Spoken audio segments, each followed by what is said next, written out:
Hello viewers, welcome to PM career guidance. இன்றைய வகுப்புல TNPSC மேக்ஸ்ல இருந்து ஒரு 25 கொஸ்டின்ஸ் தான் வந்து ப்ராக்டிஸ் பண்ணி பார்க்க போறோம். நம்ம ஆல்ரெடி டிஎன்பிஎஸ்சி மேக்ஸ்ல இருக்கக்கூடிய aptitude topic and reasoning topic wise வந்து உங்களுக்கு video classes, basic concept classes provide பண்ணிருக்கோம். அது மட்டும் இல்லாம உங்களுக்கு ப்ராக்டிஸ் செட் கொஸ்டின்ஸ்மே வந்து ப்ரொவைட் பண்ணிருக்கோம். ஸோ இன்கேஸ் நீங்க இன்னும் அந்த வீடியோ கிளாஸஸ் எல்லாம் பார்க்கல அப்படின்னா நம்மளுடைய சேனல்ல பிளேலிஸ்ட்ல செக் பண்ணுங்க. ஒவ்வொரு டாபிக்கும் செப்பரேட் பிளேலிஸ்ட் இருக்கும். ஓகேங்களா? சோ இன்றைய வகுப்புடைய முதல் கேள்வி, இரு எண்களின் எல்சிஎம் அதன் HCF விட 45 மடங்குகள் அதிகம். அதில் ஒரு எண் 125 மற்றும் HCF மற்றும் LCM கூடுதல் 1150 எனில் மற்றொரு எண் எது அப்படின்னு கேக்குறாங்க. அதாவது ஃபர்ஸ்ட் என்ன கொடுத்திருக்காங்கன்னா, இரு எண்களின் எல்சிஎம் அதன் HCF விட 45 மடங்குகள் அதிகம் அப்படின்ட்டாங்க. ஓகேங்களா? சோ அப்ப எல்சிஎம் என்ன அப்படின்னு பாத்தீங்கன்னா 45 டைம்ஸ் ஆஃப் HCF அப்படின்னு சொல்லியிருக்காங்க. வேற ஒண்ணுமே இல்லை. அடுத்தது அதில் ஒரு எண் அப்படிங்கிறாங்க. இப்போ எல்சிஎம் HCFல ஒரே ஒரு ஃபார்முலா தான் இருக்கு. என்னது? இரு எண்களின் பெருக்கற்பலன் equal to LCM and HCF. இதுதான் ஒரே ஒரு ஃபார்முலா. சோ அப்ப இந்த ஃபார்முலால சப்ஸ்டியூட் பண்ணணும் அப்படின்னா நம்மளுக்கு HCF என்னன்னு தெரியணும், LCM என்னன்னு தெரியணும், ஒரு எண் என்னன்னு தெரியணும். ஓகேங்களா? இதுல இரு எண்கள்ல ஒரு எண் கொடுத்துட்டாங்க. என்னது? 125. அப்போ 125 இன்ட்டு அந்த இன்னொரு எண்ணை பின்னு எடுத்துக்கிறேன். ஓகேங்களா? விச் இஸ் ஈக்குவல் டு இங்க LCF என்ன, LCM என்னன்னு தெரியல. சோ அதை கண்டுபிடிக்கணும். இன்னொரு ஹிண்ட் என்ன கொடுத்திருக்காங்க? HCF மற்றும் LCM கூடுதல் 1150 அப்படின்ட்டாங்க. அப்ப LCM plus HCF equal to 1150. ஓகேங்களா? இப்போ இங்க LCM ஓட வேல்யூ இன் டேர்ம்ஸ் ஆஃப் HCFல இருக்குல்ல, அதை கொண்டு வந்து இங்க சப்ஸ்டியூட் பண்ணுங்க. இப்ப 45 HCF plus HCF equal to 1150. ஓகேங்களா? சோ அப்ப 46 HCF ஈக்குவல் டு 1150. அப்ப HCF equal to 1150 divided by 46 வருமா? சோ இப்ப சிம்பிளிஃபை பண்ணுங்க. 23 வரும். இதை சிம்பிளிஃபை பண்ணீங்கன்னா 5 7 5 வருமா? அடுத்தது 575 வருதா? எத்தனை 23 575 அப்படின்னு பார்க்கணும். 25 டைம்ஸ் வரும். ஏன்னா இங்க 3ல எண்ட் ஆகுது, இங்க 5ல எண்ட் ஆகுது. அப்ப 3ஓட 5 எண்ட் ஆகுற ஒரு நம்பரை மல்டிபிள் பண்ணும்போது தான் 5ல எண்ட் ஆகும். ஓகேங்களா? சோ அப்ப இன்ட்டு 5 போடணும். அப்ப 15 டைம்னு பாத்தீங்கன்னா வராது. ஏன்னா 230 10 டைம் ஆயிடுது. 460 20 டைம் ஆயிடுது. அப்ப அதுக்கப்புறம் இருக்கக்கூடிய 5ல எண்ட் ஆகக்கூடிய நம்பர்னா 25 தான். அப்ப 1 டைம் ஒரு 23 25 23 575. அப்ப HCF என்னன்னு கண்டுபிடிச்சாச்சு, 25ன்னு கண்டுபிடிச்சாச்சா? சோ அவ்வளவுதான். HCF equal to 25. அப்ப HCF 25னா இந்த 1150ல HCF ஓட வேல்யூ 25னா LCM ஓட வேல்யூ என்னவா இருக்கும்? LCM ஈக்குவல் டு இதுல ஒரு 25 கம்மியானா 1125 இருக்குமா? சோ அவ்வளவுதான். இங்க சப்ஸ்டியூட் பண்ணா முடிஞ்சு. இல்ல நான் இங்க இருக்கிறத அப்படியே போட்டுக்கிறேன்னா இந்த ஹிண்டிய கூட நீங்க இங்க போட்டுக்கலாம், தப்பு கிடையாது. ஓகேவா? சோ அப்ப LCM equal to 1125 into HCF equal to 25. So 125 are 25, 525 are 125. 1 5 are 5, இங்க 5 ஆல கேன்சல் பண்ணீங்கன்னா 2 5 are 10, 2 5 are 10, 5 5 are 25. அப்ப B equal to என்னது? 225. ஓகேங்களா? நான் இங்கேயே கேன்சல் பண்ணிக்கிட்டேன். ஏன்னா இங்க இருக்கக்கூடிய நம்பர் இந்த சைடு வரும்போது என்ன, சாரி, இங்க இருக்க மல்டிபிள் இருக்கக்கூடிய இந்த நம்பர் இந்த சைடு வரும்போது என்ன ஆகும்? டிவைட்ல தான் வரும். சோ அதை ஒரு ஸ்டெப்பா எழுதி போடணும்னு இல்லை. ஈக்குவலுக்கு left side right side numerator cancel பண்ணிக்கலாம். அதே மாதிரி டினாமினேட்டர் கேன்சல் பண்ணிக்கலாம். பட் ஈக்குவலுக்கு left right denominator numerator cancel பண்ணிடக்கூடாது. ஓகேங்களா? ஸ்ட்ரெயிட்டா பண்ணிக்கலாம். Okay, next question. இரு எண்களின் HCF 11 மற்றும் அவற்றின் LCM 7700. ஒரு எண் 275 எனில் மற்றொரு எண் என்னன்னு கேக்குறாங்க. இதுவும் முன்னாடி இருந்து அதேதான். இரு எண்களின் பெருக்கற்பலன்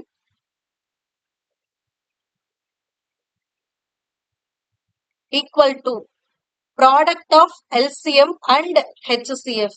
ஓகேங்களா? சோ இப்ப அதுல ஒரு எண் என்னன்னு கொடுத்துட்டாங்க 275. அப்ப இன்னொரு எண் எனக்கு தெரியாது. So I'm taking it as B.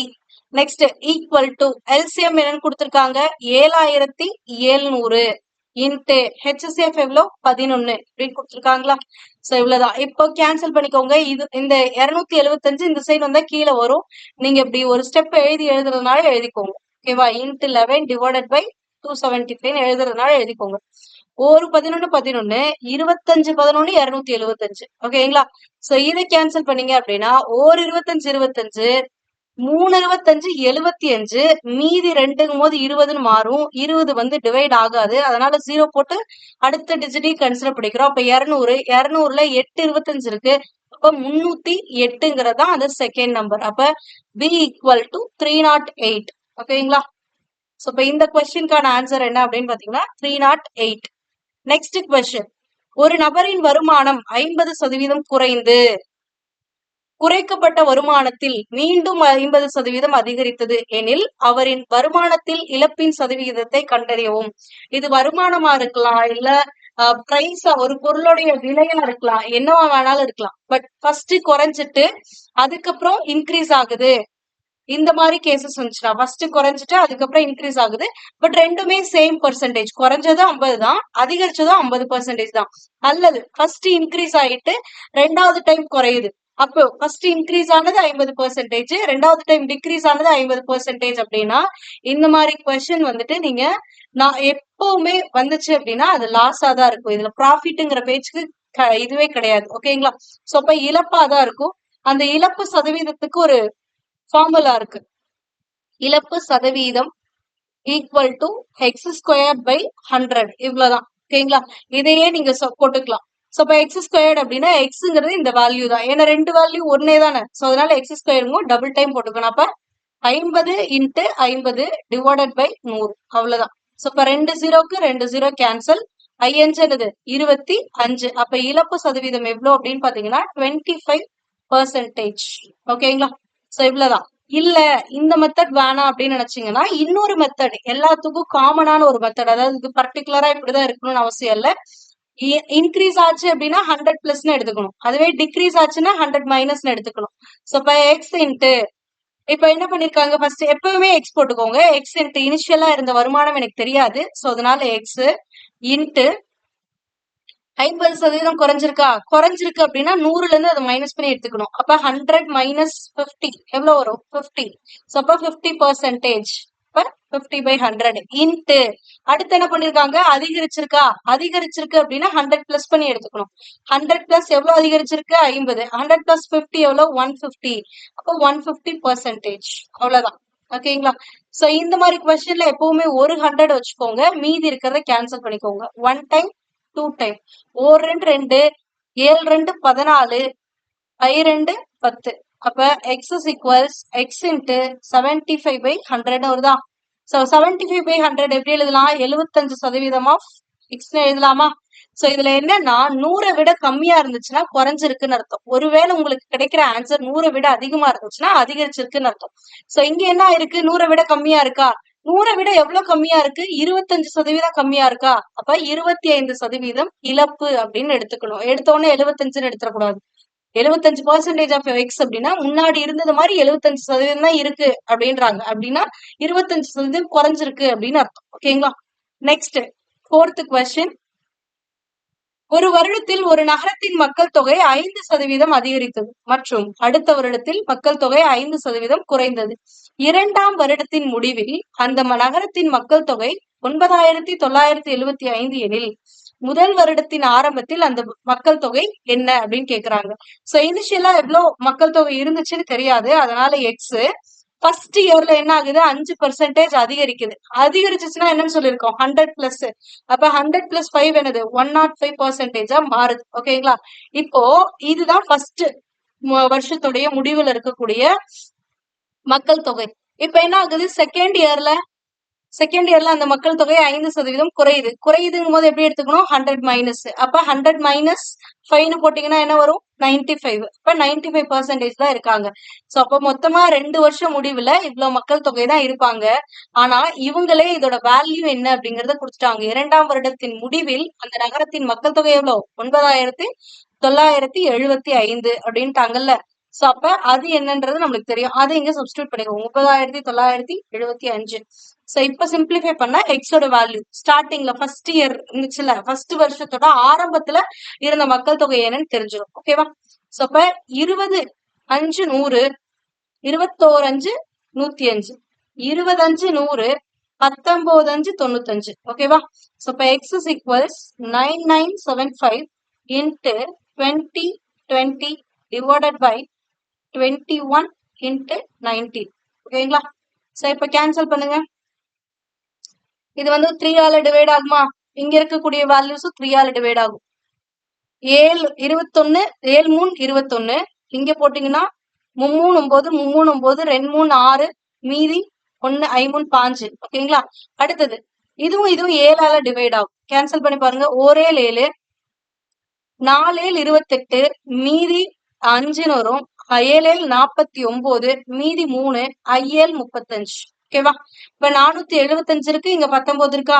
இப்போ 19ஓட எதை மல்டிபிள் பண்ணா 475 5ல முடியும் அப்படின்னா 5ஆம் நம்பரால மல்டிபிள் பண்ணா மட்டும்தான் முடியும். சோ அப்ப 10 19 190, 20 19 இன்னொரு 190 ஆட் ஆயிரும். ஓகேங்களா?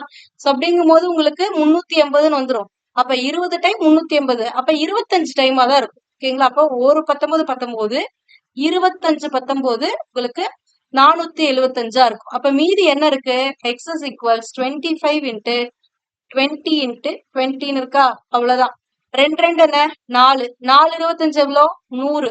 அது ஆல்ரெடி எவ்வளவு ஜீரோஸ் இருக்கு 2 ஜீரோஸ். அப்ப ஆன்சர் என்னன்னா 10,000 இருந்திருக்கும். அப்ப ஆப்ஷன் டி தான் வந்து சரியான விடை. புரியுதுங்களா? சோ இப்ப இனிஷியலா இருக்கிறது எனக்கு தெரியல. சோ எக்ஸ்னு எடுத்துக்கிறேன். ஃபர்ஸ்ட் வருஷம் 5% கூடுது. முன்னாடி இருந்த மாதிரி 105% இருக்கு. அதுக்கு அடுத்த வருஷம் 5% குறையுது. அப்ப இந்த ஒட்டு மொத்தத்துல இருந்து ஒரு 95% தான் இருக்கும். அதோட வேல்யூ கொடுத்துட்டாங்க 9975. சோ இதை யூஸ் பண்ணி எக்ஸோட வேல்யூ கண்டுபிடிக்கிறோம். அவ்வளவுதான். ஓகேவா? Next question. 3 வேட்பாளர்கள் ஒரு தேர்தலில் போட்டியிட்டு முறையே 1136, 7636 மற்றும் 11628 வாக்குகள் பெற்றனர் எனில் வெற்றி பெறும் வேட்பாளர் மொத்த வாக்குகளில் எத்தனை சதவீதம் பெறுவார் அப்படின்னு சொல்லி கேட்டிருக்காங்க. முதல்ல இந்த 3 பேர்ல யார் வெற்றி பெற்றிருப்பாங்கன்னா இவருதான் வெற்றி பெற்றிருப்பார். ஓகேங்களா?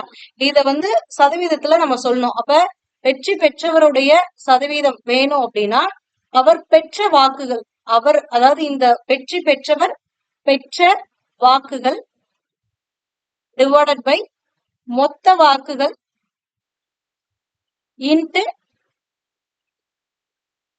100ன்னு போடுவோமா?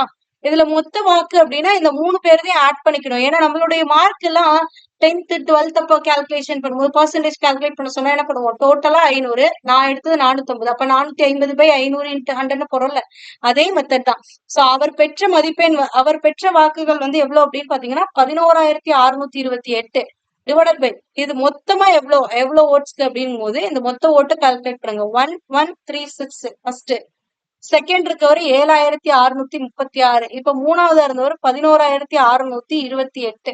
ஆட் பண்ணா 12 20க்கு 0 மீதி 2 5 5 10க்கு 1 மீதி அடுத்தது 2 8 8 6 14க்கு 4 மீதி 1 10க்கு 0 மீதி 1 2. அப்ப 20,400 ஓட்டு. அதுல இவருக்கு 11,628 கிடைச்சதுனால வின் பண்ணிட்டாரு. ஓகேங்களா?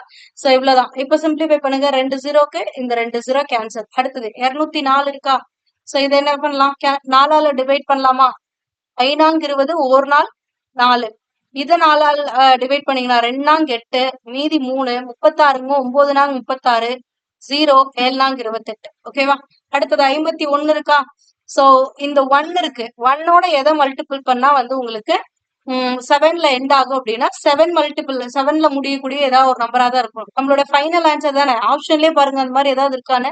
57 தான் இருக்கு. 57 டைம் தான் வரும். அப்போ 51 51 57 51 2907. ஓகேங்களா? இல்ல எனக்கு டவுட்டா இருக்கு அப்படின்னா சிம்பிளிஃபை 3ஆல பண்ணி அதுக்கப்புறமா பண்ணிட்டு வாங்க. ஓகேங்களா?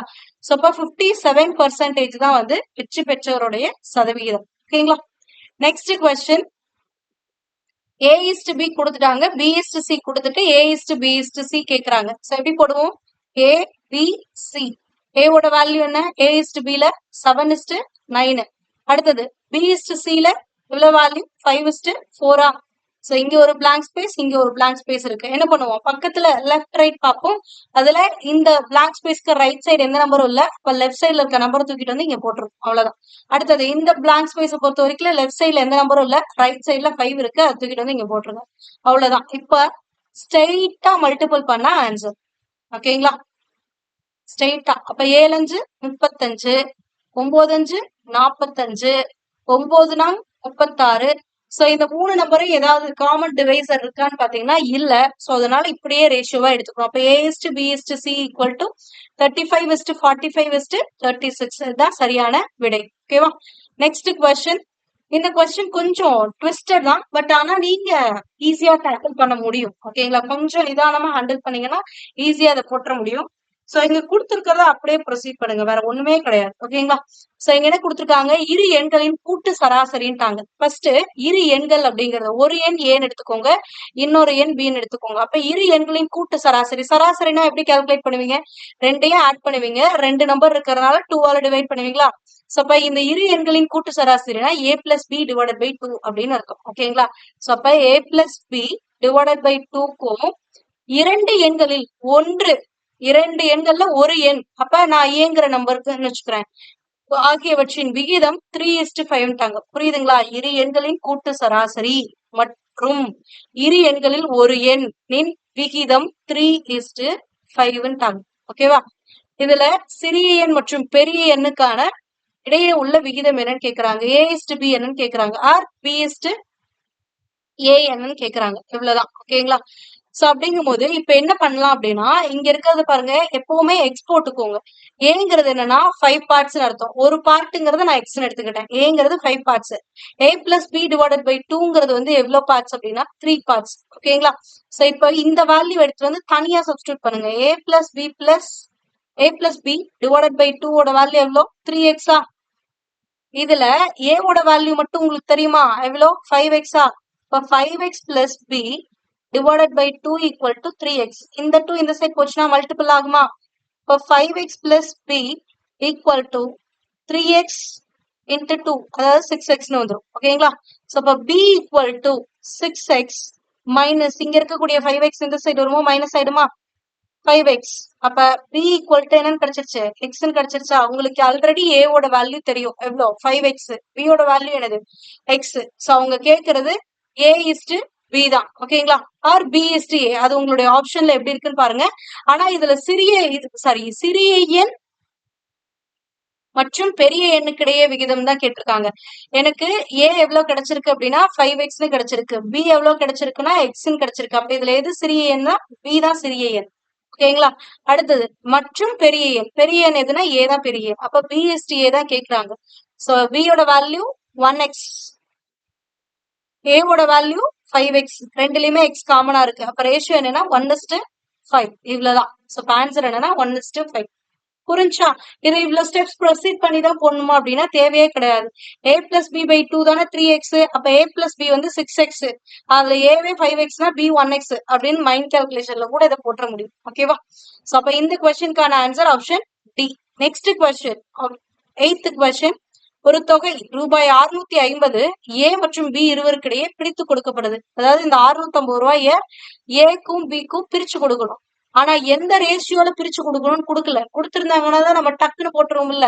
ஆனா அது கொடுக்கல. ஆனா இங்க என்ன ஹிண்ட் கொடுத்திருக்காங்கன்னா, ஒவ்வொரு 100 ரூபாயிலையும் B-ஐ விட கூடுதலாக 30 ரூபாய் ஏக்கு கிடைக்குமாறு பிரிக்கப்படுறது. அதாவது இந்த 650 ரூபாயில இருக்க ஒவ்வொரு 100 ரூபாயிலையும், அதாவது ஒவ்வொரு 100 ரூபாய்க்கும் ஏக்கும் பிக்கும் எப்படி பிரிக்கணும் அப்படின்னா, B-ஐ விட கூடுதலா 30 ரூபாய் ஏக்கு கிடைக்கும். ஓகேங்களா? பிக்கு ஒரு அமௌண்ட் இருக்குன்னா B-ய விட ஏக்கு வந்து ஒரு 30 ரூபாய் எக்ஸ்ட்ரா இருக்கணும் அப்படின்றாங்க. சோ இந்த மாதிரிதான் பிரிக்கணும் அப்படிங்கிறாங்க. சோ மொத்தம் 100 ரூபாய். இதுல ஏக்கு பியை விட ஒரு 30 ரூபாய் எக்ஸ்ட்ரா, பிக்கு பிஏ தான். அப்ப இந்த ரெண்டையும் கூட்டணும். ஏ பிளஸ் பியோட அமௌண்ட் தான் எவ்வளவு மொத்தமா 100 ரூபாயா? இந்த அமௌண்ட்டுக்கு விட்டுருங்க. ஃபர்ஸ்ட் உங்களுக்கு ஒவ்வொரு 100 ரூபாய்க்கு எந்த ரேஷியோல பிரிக்கிறாங்க அப்படிங்கறத நம்ம கண்டுபிடிக்கணும். அப்பதான் அந்த ரேஷியோவை யூஸ் பண்ணி இந்த 650 ரூபாய் பிரிக்க முடியும். ஏவோட வேல்யூ என்னது? பியை விட ஒரு 30 ரூபாய் எக்ஸ்ட்ரா. அப்ப பி பிளஸ் 30 பிளஸ் பியோட வேல்யூ பிஏ தான், விச் இஸ் ஈக்குவல் டு 100. இந்த 30 இந்த சைட் போகும்போது மைனஸ் ஆயிடுமா? B plus B 2b. அப்ப 2b ஈக்குவல் டு 100 minus 30. அப்ப b equal to 70 divided by 2 வந்துருமா? ஏன்னா 2b equal to 17 வரும். b equal to 70 by 2. எவ்வளவு? 35. அப்ப ஒவ்வொரு 100 ரூபாயிலையும் இவனுக்கு 35 rupees கிடைக்குது. bக்குங்கிறவனுக்கு 35 rupees கிடைக்குது. ஏக்கு எவ்வளவு கிடைக்குது? 65 rupees கிடைக்குது. b விட ஒரு 30 ரூபாய் எக்ஸ்ட்ரா. ஓகேவா? சோ இப்ப a is to b என்னன்னு இப்ப கண்டுபிடிக்கணும். a ஓட வேல்யூ 65 ரூபானா b ஓட வேல்யூ எவ்வளவுதான் இருக்கும்? 35 ரூபாயா தான் இருக்கும். ஓகேங்களா? சோ இப்ப ரேஷியோ என்னது? 13:5 65. அதுவே 7:5 35. ஓகேவா? அப்ப 13:7ங்கிற ரேஷியோல தான் பிரிச்சு கொடுக்குறாங்க அப்படிங்கறத ஃபர்ஸ்ட் கண்டுபிடிக்கணும். இத வச்சு அதுக்கப்புறமா இந்த கொஸ்டினை ப்ரொசீட் பண்ணுங்க. ஏக்கு 13 பங்கு, பிக்கு 7 பங்கு. அப்ப மொத்தம் எத்தனை பங்கு இருக்கு? 20 பங்கு இருக்கா?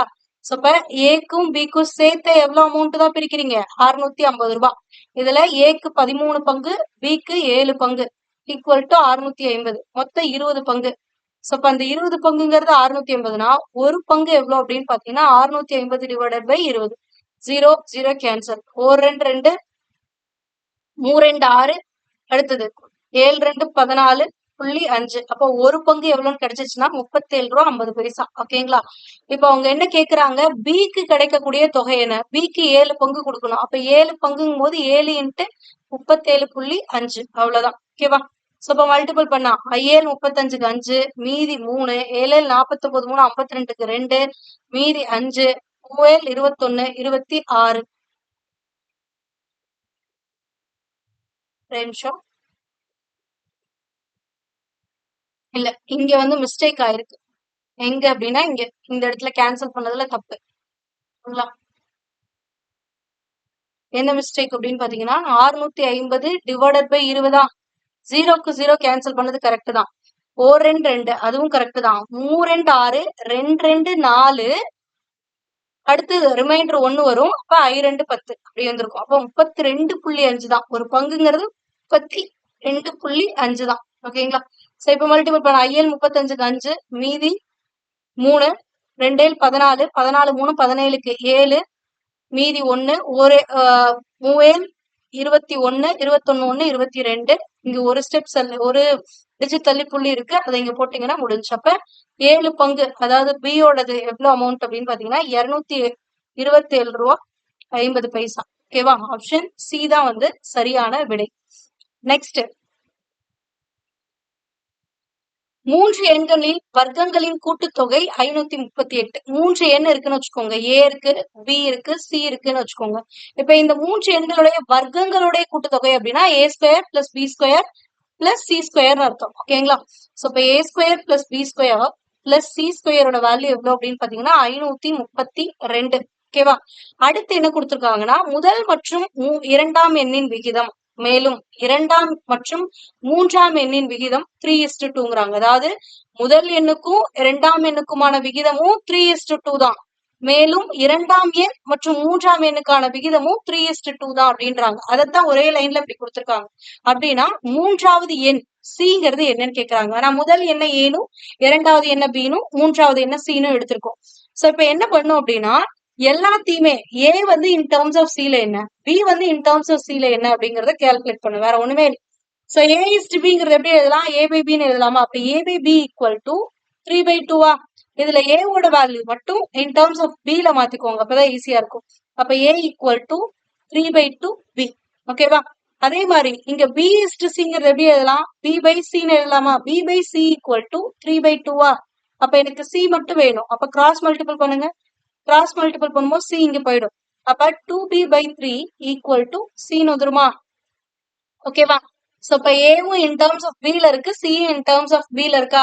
பி பியாவே இருக்கும். அதை கொண்டு நீங்க அப்படியே சப்ஸ்டியூட் பண்ணுங்க. ஏ ஸ்கொயர் அப்படின்ட்டாங்க. அப்ப ஏவோட ஸ்கொயர் அப்படின்னா ஏவோட வேல்யூ 3/2 பி. அதை இங்க சப்ஸ்டியூட் பண்ணுங்க. 3/2 B the whole square. Plus B ஸ்கொயராகவே தான் இருக்கும். பிளஸ் சியோட வேல்யூ என்னது 2b/3 the whole square which is equal to 532. ஓகேவா? சோ இப்போ மல்டிபிள் பண்ணுங்க. இங்க இந்த இதுக்கு ஹோல் ஸ்கொயர் கொடுக்குறீங்க அப்படின்னா 3² / 2² b² வரும். ஓகேங்களா? அப்ப 3² என்னது 9. 9/4 b² பிளஸ் b² பிளஸ் இங்க 2b² இருக்குல்ல, 2b² டிவைடட் பை 3² வரும். 2b² ஸ்கொயர் பண்ணீங்கன்னா 2² b² மாறிடும். ஓகேங்களா? சோ அப்ப 4b² divided by 9 which is equal to 532. ஓகேவா? இப்போ 3 நம்பரோடைய டினாமினேட்டர் சேமா இருந்துச்சுன்னா ஆட் பண்ண முடியும். ஆனா இங்க 4 இருக்கு, இங்க 1 இருக்கு, இங்க 9 இருக்கு. அப்ப இத 36 மாத்தணும். 36 மாத்தணும்னா இதோட 9 மல்டிபிள் பண்ணும். அப்ப மேலேயும் 9 மல்டிபிள் பண்ணும். ஓகேங்களா? மேலேயும் கீழே 9ஆல மல்டிபிள் பண்ணும். சோ மல்டிபிள் பண்ணா என்னது 9 9 81 b² டிவைடட் பை 36 பிளஸ் இங்க 1 தான் இருக்கு. அப்ப மேலேயும் கீழே 36ஆலேயே டிவைட் பண்ணும். 36ஆலேயே மல்டிபிள் பண்ணும்.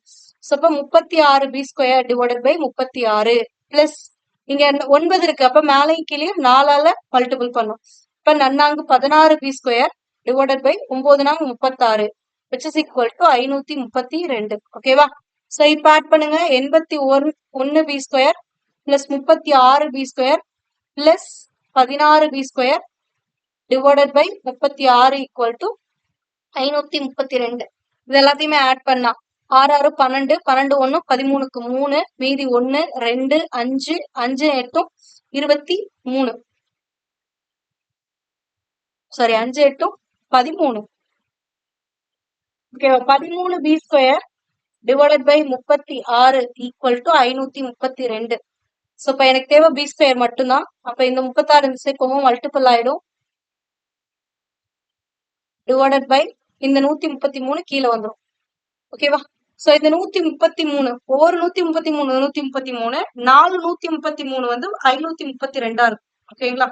சோ அப்ப 4 டைம்ஸ் இது 4 × 36 எவ்வளோ? 36 × 4 வந்து 144. அப்ப b² equal to 144. அப்ப b equal to √144. அப்ப b equal to என்னன்னு கிடைச்சிரும் 12 கிடைச்சிரும். இப்ப b 12 அப்படின்னா இங்க c யோட வேல்யூ தானே எனக்கு வேணும். இப்ப இந்த இதுல சப்ஸ்டியூட் பண்ணுங்க. அப்ப c equal to 2b/3. அப்ப 2 × 12 டிவைடட் பை 3. 4 3 3 4 3 12. அப்ப 2 என்னது 8. அப்ப c யோட வேல்யூ எவ்வளவுனா 8. அவ்வளவுதான். ஓகேங்களா? So answer for this one is 8. இந்த மாதிரி கொஸ்டின் வந்தா கொஞ்சம் லாஸ்ட்ல ப்ரொசீட் பண்ணுங்க. எடுத்தோடனே போட ஆரம்பிச்சீங்கன்னா நிறைய பேருக்கு எப்படி ப்ரொசீட் பண்றதுன்னு தெரியாமே மிஸ்டேக் பண்ணிடுவீங்க. ஓகேங்களா? சோ கிளியரா பாத்துக்கோங்க. a/b 3:2 அதுல இருந்து a equal to 3/2 b கண்டுபிடிச்சிடும். b/c 3/2. அப்ப இதுல இருந்து c equal to 2b/3 கண்டுபிடிச்சிடும். சோ இந்த வேல்யூஸ் கொண்டு வந்து இங்க சப்ஸ்டியூட் பண்றோம். அவ்வளவுதான். So when you substitute this values here, you will get the value of b. இப்ப b யோட வேல்யூ தெரிஞ்சுன்னா c யோடது கண்டுபிடிச்சிடலாம். அவ்வளவுதான். நெக்ஸ்ட் கொஸ்டின் பாருங்க. 10th question. இது வந்து லாஜிக்கலா திங்க் பண்ணீங்கன்னா ஆன்சர் வந்துடும். இதுக்கு வந்து எந்த ஒரு இதுவுமே தேவையே இல்லை. இப்ப என்ன ஆகுதுன்னா ஒரு வேலை இருக்கு, அந்த வேலையை தொடங்கி 2 நாளுக்கு பிறகு ஏ வந்து விலகிட்டார். ஏ ஒரு வேலையை தொடங்கி 2 நாட்களுக்கு பிறகு விலகிவிட்டார். பின்னர் பி அழைக்கப்பட்டு அவர் அந்த வேலையை 9 நாட்களில் செய்து முடித்தார் அப்படின்றாங்க. இப்ப ஏன்னு ஒருத்தவங்க இருக்காங்க, பின்னு ஒருத்தவங்க இருக்காங்க. சோ ஏங்கிறவங்க அந்த வேலையை தொடங்கி 2 நாளுக்கு பிறகுதான் விலகி இருக்கிறாங்க. ஓகேங்களா? அப்ப ஃபர்ஸ்ட் 2 நாள் இவன் ஒர்க் பண்ணிருக்கான். 2 days அவன் ஒர்க் பண்ணிட்டு பி வந்து போயிட்டு அப்ப பி வந்து எத்தனை நாள் வந்து ஒர்க் பண்றான்னா 9 நாள் வந்து ஒர்க் பண்றான். அப்பதான் அந்த வேலை முடியுது. ஓகேங்களா? அடுத்த கேஸ் பாருங்க. 3 நாட்கள் வேலை முடித்த பிறகு ஒருவேளை அந்த ஏங்கிறவன் 3 நாட்கள் வேலை முடித்த பின்பு ஏ விலகி இருந்தால் இவன் 3 நாள் வேலை செஞ்சுட்டு போயிருந்தானா மீதி வேலையை பி வந்து செய்யும் போது அவனுக்கு 6 நாள் தான் தேவைப்படுதான். ஓகேவா? சோ அப்படிங்கும் போது இதுல ஒவ்வொருவரும் தனித்தனியாக வேலையை செய்தால் அந்த வேலையை எத்தனை நாட்களில் முடிப்பார் அப்படின்றாங்கல்ல. இங்கதான் கொஸ்டின் என்னன்னா, இப்போ இவன் 2 நாள் பண்ணிட்டு போயிருந்தா இவனுக்கு 9 நாள் ஆகும் மீதி வேலையை செய்ய. அதுவே இவன் 3 நாள் 1 நாள் எக்ஸ்ட்ரா பண்ணிருந்தான் அப்படின்னா இவனுக்கு 6 நாள்ல அந்த மீதி வேலை முடிஞ்சிடும் அப்படிங்கிறாங்கல்ல. அப்ப இவனுடைய ஒவ்வொரு நாள் வேலையும் இவனுடைய வேலைக்கு எத்தனை நாளுக்கு ஈக்குவல்? 3 நாளுக்கு ஈக்குவல். இவன் 1 நாள் தான் இங்க இதுக்கும் பாருங்க. இவன் 1 நாள் தான் எக்ஸ்ட்ரா வேலை பார்த்தான். இவன் 1 நாள் வேலை பார்த்தானா இவனுக்கு எத்தனை நாள் குறையுது? 6 நாள் குறையுதா? அப்போ இவனுடைய 1 நாள் வேலை இவனுடைய 3 நாள் வேலைக்கு சமம். புரியுதுங்களா? ஏ உடைய 1 நாள்ங்கிற வேலை எதுக்கு சமம் அப்படின்னா பி உடைய 3 நாள் வேலைக்கு சமம். அப்போ ஒரு வேலை பி மட்டுமே இந்த வேலையை செஞ்சிருக்கான் அப்படின்னா 9 நாள் பண்றானா? ஃபர்ஸ்ட் கேஸ் படி பாருங்க. இதுல 9 நாள் பி பண்றானா? அப்போ ஒருவேளை அந்த முன்னாடி இவன் 2 நாளும் வேலை செய்யாம போயிருந்தானா? இவனுடைய ஒவ்வொரு நாளும் எத்தனை நாளுக்கு ஈக்குவல்? 3 நாளுக்கு ஈக்குவலா பிக்கு? அப்ப இந்த 2 நாளுங்கிறது பிக்கு எத்தனை நாளுக்கு ஈக்குவல்? 6 நாளுக்கு ஈக்குவலா? அப்போ 9 பிளஸ் அந்த முன்னாடி இருந்த வேலையை பி செஞ்சிருந்தா அப்படின்னா 6 நாள் ஆயிருந்திருக்கும். இப்ப மொத்தமா பிக்கு அந்த வேலையை முடிக்கிறதுக்கு எத்தனை நாள் ஆயிருக்கும்னா 9 பிளஸ் 6 15 நாள் ஆயிருந்திருக்கும். புரியுதுங்களா என்ன சொல்றேன்னுட்டு? ஒவ்வொரு நாளுடைய ஏவுடைய வேலையும் 3 நாட்களா பியோட வேலை. அததான் நீங்க இந்த லாஜிக்ல இருந்து கண்டுபிடிக்கணும். ஏன்னா இங்க ஒரு நாள் இவன் எக்ஸ்ட்ரா வேலை செஞ்சுட்டு விட்டு போயிருந்தானா இவனுக்கு 3 நாள் வேலை கம்மியாயி போயிடுது. அப்ப இவன் ஒரு நாள் செய்யற வேலையைத்தான் இவன் 3 நாள் செய்யறான்னு அர்த்தம். ஓகேங்களா? சோ அப்படி பார்க்கும்போது இந்த ஒட்டுமொத்த வேலையும் பி மட்டும் தனியா பண்றான் அப்படிங்கும் போது இந்த ஃபர்ஸ்ட் 2 நாள் ஏ வேலையே பார்க்கல, பி தான் பண்றான் அப்படின்னா ஏ உடைய ஒவ்வொரு நாள் வேலையும் பியோட 3 நாளுக்கு சமம். அப்ப ஏ உடைய 2 நாள் வேலை பியோட 6 நாள் வேலைக்கு சமம். அப்ப ஃபர்ஸ்ட் ஒரு 6 நாள், அதுக்கப்புறம் இவன் தானே செஞ்சான், அது எக்ஸாக்டா இருக்குல்ல. அப்ப 9 நாள். அப்ப மொத்தமா எவ்வளவுனா 15 நாள் அப்படின்னு வந்துடும். ஓகேங்களா? இதே லாஜிக்ல அடுத்து இந்த சைடு யோசிங்க. 3 நாள் ஏ வேலை செஞ்சுட்டான், பி அதுக்கப்புறம் 6 நாள் செய்யறான்ல. இந்த 6 நாள் பி வேலை செய்யல, இவனுக்கு பதிலா ஏவே வேலை செய்யறாங்கன்னா ஏ உடைய ஒவ்வொரு நாள் வேலையும் பி உடைய 3 நாள் வேலைக்கு ஈக்குவலா? அப்ப இந்த 6 நாள் வேலையில ஏ செஞ்சிருந்தான் அப்படின்னா அவனுக்கு 2 நாள் தான் இருக்கும். ஏன்னா பி செஞ்சா இவனுடைய ஒரு நாள் வேலையை இவன் 3 நாள் எடுத்து செஞ்சுட்டு இருந்திருப்பான். அப்ப இவனுடைய ஒரு நாள் வேலை 3 நாள் அப்படின்னா 6 நாள் வேலைங்கிறது 2 நாளா மாறி இருக்கும். 2 3 தானே 6ல இருக்கு. அப்ப 3 பிளஸ் 2 5. இப்ப 5 நாள். அப்ப ஏ 5 நாள்ல அந்த வேலையை முடிச்சிருவான் தனியா பண்ணா. பி அதே வேலைய தனியா பண்ணா அப்படின்னா 15 நாள்ல முடிச்சிருவான். இவ்வளவுதான். இதுக்கு வேற எதுவுமே தேவையில்லை. இந்த லாஜிக்ல இருந்தாலே போதும். ஓகேங்களா? Next one, question number 11. ஒரு வேலையின் 4/5 பகுதியை ஏ 20 நாட்களில் முடிக்கிறாங்க. ஏங்கிறவங்க ஒரு வேலையோடைய 4/5 ஒர்க் தான் 20 டேஸ்ல முடிக்கிறாங்க அப்படின்றாங்க. இதுல இருந்து நீங்க ஒரு விஷயத்த புரிஞ்சுக்கணும். ஆல்ரெடி முடிஞ்ச வேலை 4/5 தான். பட் இதுல எக்ஸ்ட்ரா ஒரு விஷயம் என்ன நீங்க புரிஞ்சுக்கணும்னா, இதுல 5 பங்கு வேலை இருக்கு, அதுல 4 பங்கு தான் ஏ முடிக்குது. அந்த 4 பங்கு முடிக்கிறதுக்கே எத்தனை நாள் இவன் எடுத்துக்கிறான்? 20 நாள் எடுத்திருக்கான். ஓகேங்களா? சோ இப்ப 4 பங்கு வேலைக்கு 20 நாள் எடுத்துக்கிறான் அப்படின்னா ஏன் ஒரு பங்கு வேலைக்கு எத்தனை நாள் எடுத்துப்பான்? இது ஏவோடது மட்டும்தான். ஓகேங்களா? ஏன் 4 பங்கு வேலை, 5ல் 4 பங்கு வேலையை முடிக்கிறதுக்கு 20 நாள் எடுத்துக்கான் அப்படின்னா 4 பங்குக்கு 20 நாள்னா ஒரு பங்குக்கு எத்தனை நாள்? 20/4 போட்டா 5 நாள் எடுத்திருப்பானா? அப்ப ஒரு பங்குக்கு 5 நாள்னா 5 பங்கு வேலையும், அதாவது மொத்த வேலையும் ஏவே செஞ்சான் அப்படின்னா அவனுக்கு எவ்வளவு நாள் ஆயிருக்கும்? 5 இன்ட்டு 5. ஏன்னா ஒரு பங்கு 5 நாள். அப்ப 5 பங்குக்கு 5 இன்ட்டு 5 25 நாள் எடுத்திருப்பான். ஓகேங்களா? சோ இப்ப ஏ மட்டும் தனியா அந்த வேலைய ஃபுல்லா முடிக்கிறான் அப்படின்னா 25 டேஸ்ல முடிச்சிருப்பான். ஆனா அவன் என்ன பண்ணல, 5 பகுதியுமே அவன் பண்ணல, வெறும் 4 பங்கு தான் பண்றான். அந்த 5ல 4 பங்கு மட்டும் தான் பண்றான். அதுக்கு 20 நாள் எடுத்துக்கிறான். அதுக்கு பின்னாடி அவர் தன்னுடன் பி என்பவரை இணைத்துக் கொண்டு இருவரும் இணைந்து மீதி வேலையை 3 நாட்களில் முடித்தார். ஓகேங்களா? சோ இப்ப இந்த 4/5 ஒர்க் முடிச்ச உடனே மீதி ஒர்க் எவ்வளவு இருக்கும்? ஒரு பங்கு தானே இருக்கும். 5ல 4 பங்கு முடிஞ்சிருச்சுன்னா மீதி எவ்வளவு? 5ல ஒரு பங்கு தான் இருக்கும். இந்த வேலையை யார் யார் செய்யறாங்கன்னா பியோட இணைச்சுக்கிறாரு. ஏ என்ன பண்றாரு? ஆல்ரெடி ஏ ஒர்க் பண்ணிட்டு இருக்காரு, இவரோட பியும் சேர்த்துக்கிறாரு. சேர்த்துக்கிட்டு இந்த ஒரு பங்கு வேலையை மட்டும் முடிக்கிறதுக்கே இவங்க 2 பேருக்கு சேர்த்து எவ்வளவு நாள் ஆகுதுன்னா 3 நாள் ஆகுதான். இங்கேயும் அதே கணக்குதான். 2 பேரும் சேர்ந்து 5ல ஒரு பங்கு வேலையை முடிக்கிறதுக்கு எத்தனை நாள் ஆகுது? 3 நாள் ஆகுதா? அப்ப ஒரு பங்குக்கு 3 நாள்னா 2 பேரும் சேர்ந்தே 5 பங்கு வேலையை செஞ்சாங்கன்னா எத்தனை நாள்ல முடிச்சிருப்பாங்க அந்த வேலைய?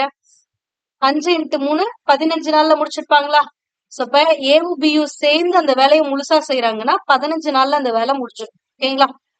சோ அடுத்து என்ன கொடுத்திருக்காங்க எனில் பி மட்டும் அந்த வேலையை முடிக்க எத்தனை நாள் ஆகும்னு கேக்குறாங்க. சோ இது எதுக்காக இந்த கால்குலேஷன் போட்டுனா ஏவும் பியும் சேர்ந்து அந்த ஒர்க் பண்ணா 15 டேஸ் தான் ஆகும். அதுவே ஏ மட்டும் அந்த ஒர்க் பண்ணா 25 டேஸ் ஆகும். ஓகேவா? இப்ப எனக்கு பி மட்டும் வேணும். இப்போ ஒரு பேசிக் ஃபார்ம்ல வந்துருச்சா இந்த கொஸ்டின்? நம்ம நார்மலா பேசிக் டைப்ல போடுவோம்ல அந்த மாதிரி. சோ இப்ப சால்வ் பண்ணுங்க. 15க்கும் 25க்கும் எல்சிஎம் எடுங்க. எல்சிஎம் எடுத்தா என்ன வரும்? 75 வரும். இது 3 டைம், இது 5 டைம். அப்போ which is equal to பியோட டைம் வேணும் அப்படின்னா டோட்டல் ஒர்க்குங்கிறது எவ்வளோ 75 டிவைடட் பை பியோட ஒர்க் மட்டும்தான் கீழே போடணும். பியோட ஒரு நாள் ஒர்க். ஏவும் பியும் சேர்ந்து ஒரு நாளைக்கு வேலை பார்த்தாங்கன்னா 5 வேலை பார்ப்பாங்க. ஓகேங்களா? ஏவும் பியும் சேர்ந்து ஒரு நாளைக்கு 5 வேலை பார்ப்பாங்க. இந்த 5 வேலையில ஏ மட்டுமே 3 வேலையை முடிச்சிருது. அப்ப மீதி இருக்க ஒரு 2 வேலையை தான் பி முடிக்கிறான். பியோட டைம் என்ன, பியோட வேலை மட்டும்தான் போடணும். ஓகேங்களா?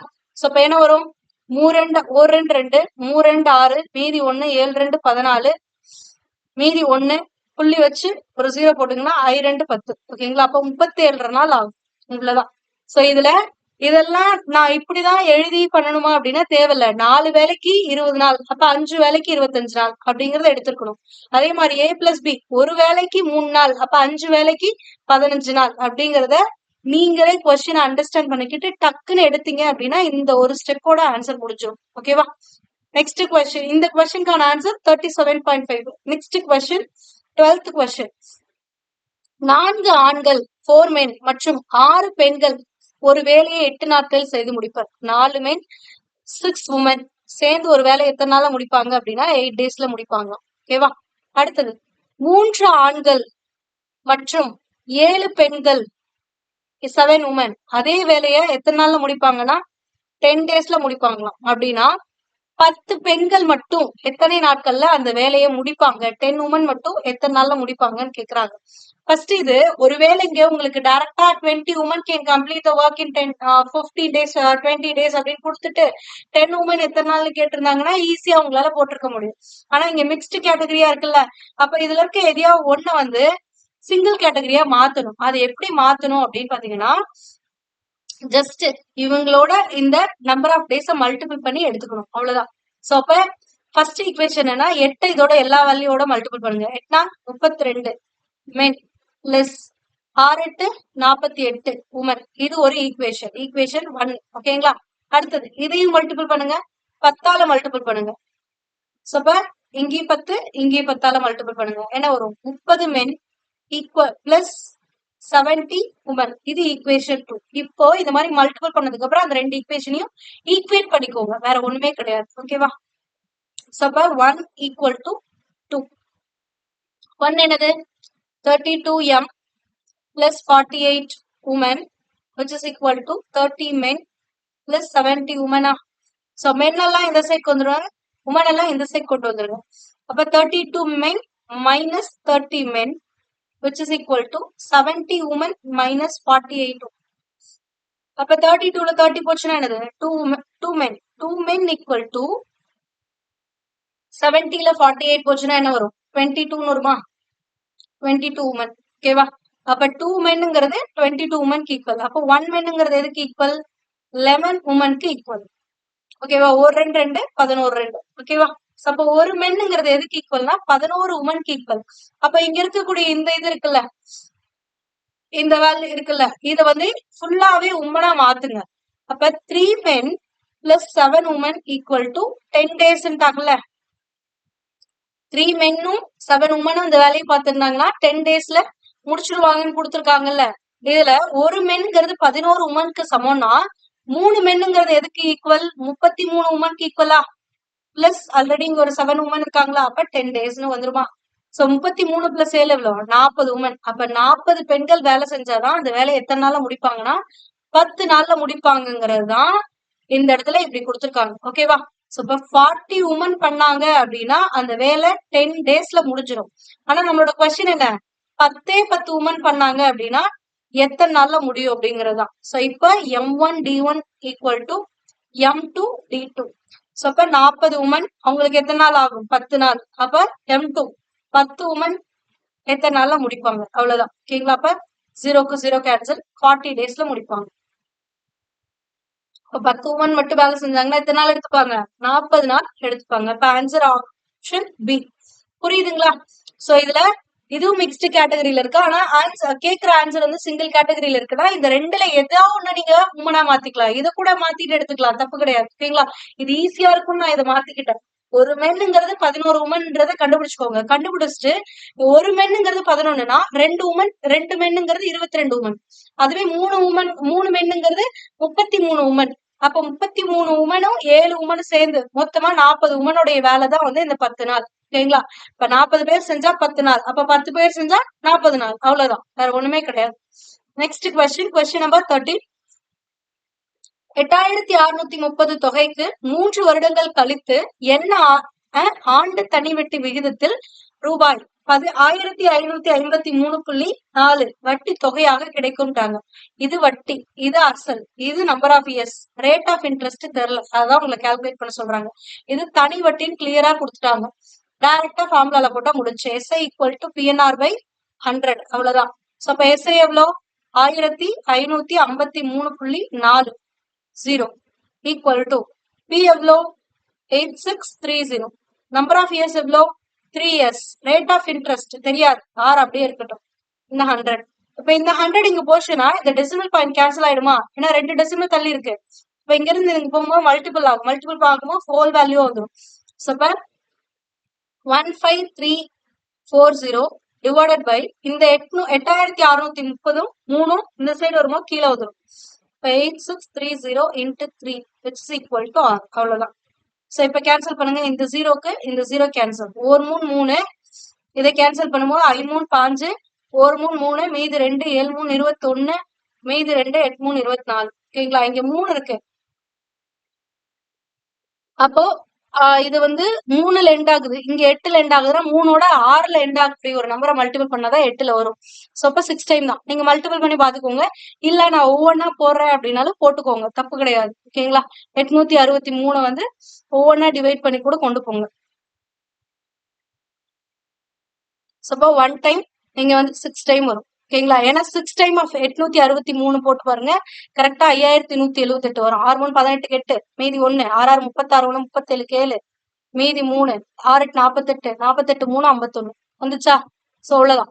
இதெல்லாம் இந்த யூனிட் டிஜிட் கால்குலேஷன் தெரிஞ்சுன்னா ஃபாஸ்டா போட்டுற முடியும். அதனால யூனிட் டிஜிட் கால்குலேஷனை கத்துக்கோங்க. இது வந்து உங்களுக்கு செப்பரேட் டாபிக் கிடையாது, பட் ஷார்ட்கட்டுக்கான ஒரு வே. ஓகேங்களா? இதுக்கான வீடியோ கிளாஸஸ் நம்மளுடைய சேனல்ல BA புக்ல இருக்கும். இந்த PM Career Guidance இருக்காது, BA புக்ல உங்களுக்கு அவைலபிளா இருக்கு. ஓகேவா? சோ இப்ப R equal to 6%, அவ்வளவுதான். Answer option C. Next question number 14. ரூபாய் 800 தொகையானது ஆண்டு வட்டி 4.5% 3 வருடங்களில் கொடுக்கும் வட்டி தொகைக்கு சமமான தொகையை எத்தனை வருடங்களில் ஆண்டு வட்டி வட்டி 8% 150 கொடுக்கும் அப்படின்றாங்க. அதாவது இந்த அமௌண்ட் கிடைக்கிற சிம்பிள் இன்ட்ரெஸ்டும் இந்த அமௌண்ட்டுக்கு இவ்வளவு பெர்சன்டேஜ்ல கிடைக்கக்கூடிய சிம்பிள் இன்ட்ரெஸ்டும் சமமா இருக்கும்ட்டாங்க. அப்ப simple interest 1 equal to simple interest 2ன்னு வச்சுக்கோங்க. சிம்பிள் இன்ட்ரெஸ்ட் 1க்கு என்ன PNR by 100 வருமா? PNR by 100. இதுல ரேட் ஆஃப் இன்ட்ரெஸ்ட் ஃபர்ஸ்ட் ஓடுது, அசலும் ஃபர்ஸ்ட் ஓடுது, நம்பர் ஆஃப் இயர்ஸ் ஃபர்ஸ்ட் ஓடுது. P2 N2 R2 divided by 100 போட்டுக்கோங்க. சோ இதுல ஃபர்ஸ்ட் இருக்கிற அசல் எவ்வளவு அப்படின்னு பாத்தீங்கன்னா 800 ரூபாய். எத்தனை வருஷம் அதுக்கு? 3 வருஷம். அப்ப 3. ரேட் ஆஃப் இன்ட்ரெஸ்ட் எவ்வளவு? 4.5 divided by 100 which is equal to second டேர்ம்ல எவ்வளவு பிரின்சிபல்? 150 ரூபா. அப்ப 150. நம்பர் ஆஃப் இயர்ஸ் தெரியுமா? தெரியாது, அதுதான் நீங்க கண்டுபிடிக்கணும். N2 R2 எவ்வளவு? Rate of interest 8% divided by 100. இங்கேயும் 100 இருக்கு, இங்கேயும் 100 இருக்கு, அதனால இப்படியே கேன்சல் பண்ணிக்கலாம். அடுத்தது ஒரு ஜீரோக்கு இந்த ஒரு ஜீரோ கேன்சல், ஒரு 3 3, I 3 5. ஓகேவா? ஓர் 5 5, 16 5 80. ஏன்னா ஓர் 5 5, மீதி 3, 6 5 30 வரும். 16 5. ஓர் 8 8, 2 8 16. 2 into 4.5 தான் வந்து N2. அப்ப N2 equal to 9 years. ஏன்னா 2 into 4.5 9. அப்ப answer option A. Next question. கூட்டு வட்டியில் முதலீடு செய்யப்பட்ட ஒரு தொகைக்கு 2 வருடங்களில் ரூபாய் 672 மற்றும் 3 வருடங்களில் ரூபாய் 714 மாறுகிறது அப்படின்றாங்க. அதாவது கூட்டு வட்டியில முதலீடு பண்ணிருக்காங்க, 2 வருஷம் முடிவுல கிடைக்கக்கூடிய தொகை அமௌண்ட் ஆஃப் செகண்ட் இயர், அதாவது 2 வருஷம் முடிவுல எவ்வளவு தொகை கிடைக்குதுன்னா 672 ரூபாய் கிடைக்குது. இப்ப 2 வருஷம் முடிவுல ஒரு தொகை கிடைக்குது அப்படின்னா அதுல நீங்க போட்ட பிரின்சிபல் பிளஸ் 2 வருஷத்துக்கான கூட்டு வட்டி சேர்ந்துதான் வரும். அதுதான் என்னன்னு கொடுத்திருக்காங்கன்னா 672. ஓகேவா? அதுவே 3 வருஷத்துக்கு அமௌண்ட் பாத்தீங்க அப்படின்னா 3 வருஷத்துக்கு போது அதே பிரின்சிபல் தான், ஆனா சிம்பிள் இன்ட்ரெஸ்ட் வந்து 3 வருஷத்துக்கு சாரி காம்பவுண்ட் இன்ட்ரெஸ்ட் வந்து 3 வருஷத்துக்கான காம்பவுண்ட் இன்ட்ரெஸ்ட் ஆட் ஆகி வரும். அது எவ்வளவு அப்படின்னு பாத்தீங்கன்னா 714. ஓகேவா? சோ இப்போ இந்த ரெண்டுக்கும் நடுவுல இருக்கக்கூடிய டிஃபரன்ஸ் எவ்வளவு அப்படின்னு பாத்தீங்கன்னா 714 இருந்து 672 மைனஸ் பண்ணீங்க அப்படின்னா உங்களுக்கு 42 ரூபா கிடைக்கும். அந்த 42 ரூபாங்கிறது என்னன்னா இங்க 2 வருஷத்தோட இன்ட்ரெஸ்ட் மட்டும் இருந்துச்சா, இங்க இன்னொரு வருஷம் அந்த 3வது வருஷத்தோட இன்ட்ரெஸ்ட் இங்க ஆட் ஆயிருக்குல்ல. சோ அதுதான்.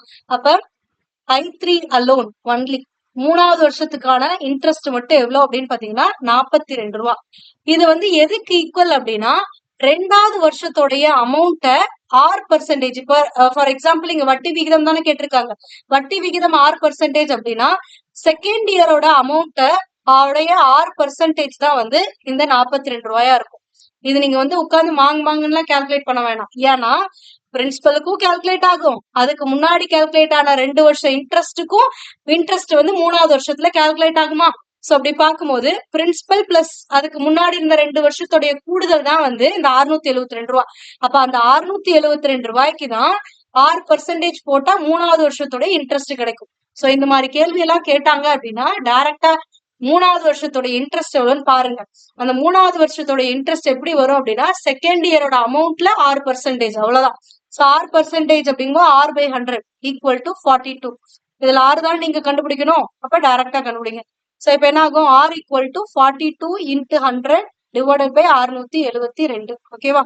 சோ இப்ப சிம்பிளிஃபை பண்ணீங்க அப்படின்னா 3 3 6 336 2 672 இது 21.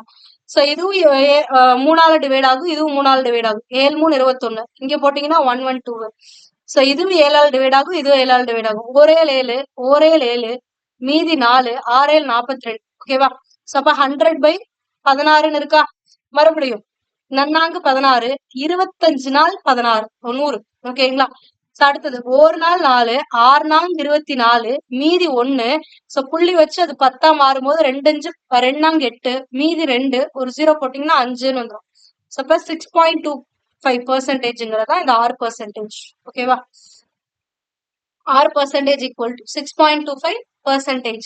இதை இப்படி ஈஸியாவே கண்டுபிடிச்சிடலாம். நீங்க வந்து உட்கார்ந்து நிறைய யோசிச்சுட்டு இருக்க வேணாம். என்ன அப்படின்னா இப்போ 3வது வருஷத்துக்கு இன்ட்ரெஸ்ட் கால்குலேட் ஆகுதுன்னா அது பிரின்சிபலுக்கும் கால்குலேட் ஆகும், முதல் 2 வருஷத்துக்கு கிடைச்ச இன்ட்ரெஸ்டுக்கும் கால்குலேட் ஆகும். அப்ப பிரின்சிபல் பிளஸ் 2 வருஷத்தோட இன்ட்ரெஸ்ட் தான் வந்து என்னன்னா 672 ரூபா. சோ இந்த மொத்த தொகைக்கு தான் R% தான் வந்து 3வது வருஷத்தோட இன்ட்ரெஸ்டா கால்குலேட் ஆகும். அப்ப டைரக்டா amount of second year into R% equal to I3 அப்படி 3வது வருஷம் அப்படின்னு போட்டிருக்கு. ஓகேங்களா. A2 into R% equal to interest of third year alone. அதாவது 3வது வருஷத்தோட இன்ட்ரெஸ்டுக்கு மட்டும் இது செட் ஆகும். அடுத்தது ஒரு குறிப்பிட்ட தொகைக்கு 2 வருடங்களுக்கு கிடைக்கும் தனி வட்டி 660 மற்றும் அந்த தொகைக்கு கிடைக்கும் கூட்டு வட்டி 696.30 பைசா. 2 முறைகளிலும் வட்டி விகிதம் சமம் தான். அப்படின்னா வட்டி விகிதம் என்னன்னு கேக்குறாங்க. சோ இங்க கூட்டு வட்டியே கொடுத்திருந்தாங்கன்னா முன்னாடி இருந்த இதை யூஸ் பண்ணி உங்களால சொல்லிட முடியும். இங்க பிரின்சிபல் பிளஸ் 2 இயர்ஸ்க்கான இன்ட்ரெஸ்ட் கொடுத்திருந்தாங்க, அதனால நீங்க இதோட R% போட்டீங்க. ஏன் மேம் அது இங்க எடுத்துட்டு வரக்கூடாது அப்படின்னா இங்க கூட்டு வட்டி மட்டும்தான் கொடுத்திருக்காங்க. ஓகேங்களா. இது அமௌண்ட் கிடையாது. ஓகேவா. சோ அப்படிங்க அமௌண்டா இருந்தாதான் அதுல பிரின்சிபல் ஆட் ஆன் ஆகி வந்திருக்கும். ஓகேங்களா. இங்க வந்து அமௌண்டா மாறுது தொகை வந்து இப்படி மாறுதுன்ட்டாங்க. ஓகேவா. புரியுதா. சோ அப்ப இந்த மாதிரி கொஸ்டின் என்ன, இப்போ சிம்பிள் இன்ட்ரெஸ்ட் பொறுத்த வரைக்கும் இயர்லி 2 வருஷத்துக்கு எவ்வளவு கிடைக்குது 630 ரூபா. அப்போ ஒரு வருஷத்துக்கு எவ்வளவு கிடைக்கும் அப்படின்னா 660 ரூபா கிடைக்குது. 660 ரூபாங்கிறது 2 வருஷத்துக்கு. அப்போ ஒரு வருஷத்துக்கு எவ்வளவு அப்படின்னா 2ஆல டிவைட் பண்ணீங்கன்னா கிடைக்கும் 330 ரூபா. அப்ப ஃபர்ஸ்ட் வருஷத்துக்கு ஒரு 330, 2வது வருஷத்துக்கு சிம்பிள் இன்ட்ரெஸ்ட் எவ்வளவுன்னா 330 ரூபா கிடைக்கும். இது வந்து தனி வட்டியில. இதுவே காம்பவுண்ட் இன்ட்ரெஸ்ட் அப்படின்னு பாத்தீங்கன்னா இங்கேயும் அதே கணக்கு தான், அதே தொகை. இப்ப பிரின்சிபல் Pனா இதே Pக்கு compound interest same rate of interest இருந்துச்சு அப்படின்னா ஃபர்ஸ்ட் வருஷத்துக்கு சிம்பிள் இன்ட்ரெஸ்டும் காம்பவுண்ட் இன்ட்ரெஸ்டும் சேம் தான், 330 ரூபா தான் கிடைக்கும். ஆனா 2வது வருஷம் எவ்வளவா மாறுதுன்னு பாருங்க. மொத்தமா 2 வருஷத்துக்கும் 696.30 பைசாவா. இதுல ஃபர்ஸ்ட் வருஷமே 330 ரூபா வந்துருச்சுன்னா மீதி இருக்கிறது 2வது வருஷத்துக்கானது. அப்ப 2வது வருஷத்துக்கு எவ்வளவு வருதுன்னு பாருங்க. 6 6 3 366 ரூபா 30 பைசா வருதான். ஓகேங்களா. இதுதான் வந்து என்னன்னா செகண்ட் இயருக்கு. ஓகேவா. அப்ப இந்த செகண்ட் இயருக்கு அதே பிரின்சிபல் மேல அப்படின்னு பாத்தீங்கன்னா அதே இந்த இது வந்து எதுக்கு ஈக்குவல் அப்படின்னா பிரின்சிபல் மேல R%. பிரின்சிபல் மேல R%னா இதே தான் வரும் 330 பிளஸ் இந்த இயர் 1 இருக்குல்ல இதோடைய R% கால்குலேட் ஆகி தான் இங்க போட்டிருப்பாங்க. புரியுதுங்களா நான் சொல்றது? இது வந்து பிரின்சிபல் மேல மட்டும்தான் first year compound interest calculate ஆகும். அது ஆனா செகண்ட் இயர் போகும்போது பிரின்சிபல் மேல கால்குலேட் ஆகுறது. அது எவ்வளவு அப்படின்னு பார்த்தா 330 ரூபா தான்.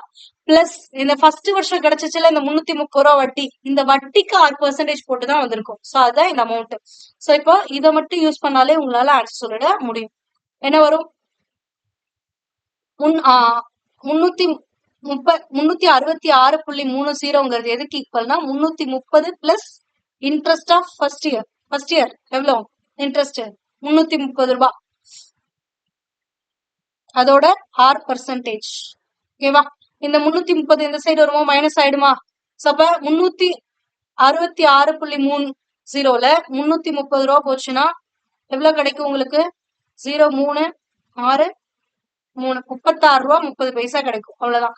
அப்ப 36 ரூபா 30 பைசா ஈக்குவல் டு 300. 300ல 330 தப்பா எழுதிருக்கேன்.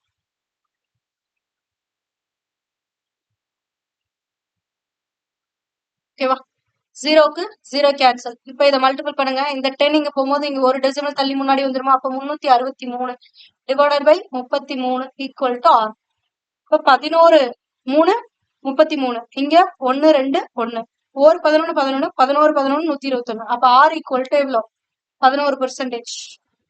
இவ்வளவுதான். ஓகேங்களா?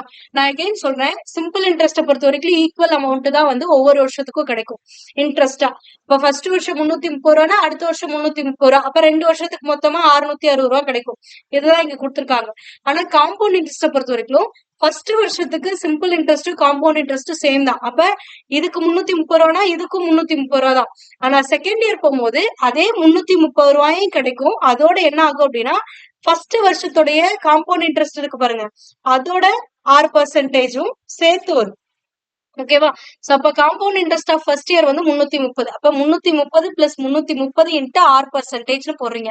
சோ அப்படி போடும்போது இந்த 330 இந்த சைடு வருவோம் மைனஸ் ஆயிடும். அப்ப 36 ரூபா 30 பைசா இருக்கு பாருங்க. இதுதான் இந்த ஃபர்ஸ்ட் இயரோட இன்ட்ரெஸ்ட். அதோட இன்ட்ரெஸ்டுக்கு இன்ட்ரெஸ்ட் கால்குலேட் பண்றது. ஓகேங்களா? சோ அப்ப இன்ட்ரெஸ்ட் ஆஃப் இன்ட்ரெஸ்ட் 36 ரூபா 30 பைசா. அப்ப இன்ட்ரெஸ்ட் எவ்வளவு? 330 ரூபாய். Interest rate of interest R% போட்டீங்க அப்படின்னா R ஈக்குவல் டு 11% கிடைக்கும். அப்ப ஆப்ஷன் பி தான் வந்து சரியான விடை இந்த கொஸ்டினுக்கு. புரிஞ்சா? நெக்ஸ்ட் கொஸ்டின், ஒரு செவ்வகமனையின் நீளம் மற்றும் சுற்றளவு ஆகியவை 1:3. செவ்வகமனையுடைய நீளத்தை Lன்னு எடுத்துப்பீங்க. சுற்றளவுக்கான ஃபார்முலா என்ன செவ்வகத்துக்கு? 2 × L + B.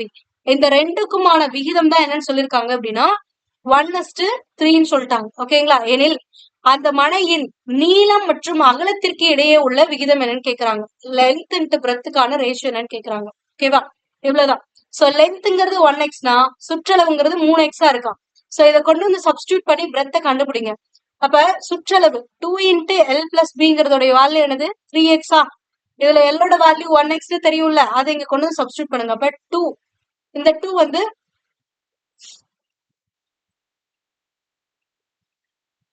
2 × 1x + b equal to 3x. இந்த 2 உள்ள மல்டிபிள் பண்ணா 2x + 2b equal to 3x. அப்ப இந்த 2x பிளஸ்ல இருக்குல்ல, இது இந்த சைடு வரும்போது மைனஸ் ஆயிடுமா? அப்ப 2b equal to 3x - 2x. அப்ப 2b ஈக்குவல் டு என்னது? 1x. ஓகேவா? அப்ப 2b ஈக்குவல் டு 1xனா b equal to 1x/2. 1x/2 எவ்வளவு? 0.5x அர்த்தம். ஓகேங்களா? இப்போ இந்த வேல்யூ கொண்டு வந்து இங்க அப்படியே சப்ஸ்டியூட் பண்ணுங்க. Lோட வேல்யூ 1x, Bயோட வேல்யூ 0.5x. ஓகேவா? சோ இப்போ 1:0.5 தான் ஆன்சர். ஆனா இங்க இருக்கா? இல்ல. அப்ப இது ஹோல் வேல்யூ மாத்தணும்னா இதையும் 2ஆல மல்டிபிள் பண்ணுங்க, இதையும் 2ஆல மல்டிபிள் பண்ணுங்க. உங்களுக்கு ஹோல் நம்பரா கிடைச்சிடும். 1 × 2 என்னது? 2. இப்ப 2x 0.5 × 2 என்னது? 1. இப்போ 1x. அப்ப 2:1ங்கிறது தான் லென்த் இஸ்ட் பிரெத்துக்கான ரேஷியோ. ஓகேங்களா? இங்க டெசிமல்ல இருக்கு. சோ அதனால நான் இப்படி போட்டுக்கிறேன். இல்ல அப்படின்னா நீங்க இப்படி கூட எடுத்துக்கலாம். Bயோட வேல்யூ என்னது? 1/2x தானே? 1/2x தானே இருக்கு. சோ அப்ப இந்த 2 வந்து இந்த சைடு இங்கேயும் கீழே வந்து 1 இருக்கு. ஆனா இங்கேயும் 2 வரணும்னா மேலே கீழே 2ஆல மல்டிபிள் பண்ணும். அப்ப 2x/2 = 1/2x வந்துருச்சா? சோ இங்க டினாமினேட்டர் சேமா இருக்கு, விட்டுட்டு மேல இருக்க நியூமரேட்டர் மட்டும் எடுத்துக்கலாம். அப்ப 2:1ன்னு எடுத்துக்கலாம். இந்த கான்செப்ட்ல போறதுனால போட்டுக்கோங்க. பட் எல்லாமே ஒண்ணுதான். ஓகேங்களா? Next question number 18. ஒரு செவ்வகத்தின் மூலை விட்டம் மற்றும் பரப்பளவு முறையே 25 மீட்டர் மற்றும் 168 மீட்டர் ஸ்கொயர் எனில் செவ்வகத்தின் நீளம் என்னன்னு கேக்குறாங்க. அதாவது டயகனல் ஒரு செவ்வகம் இருக்கு. இந்த செவ்வகத்துடைய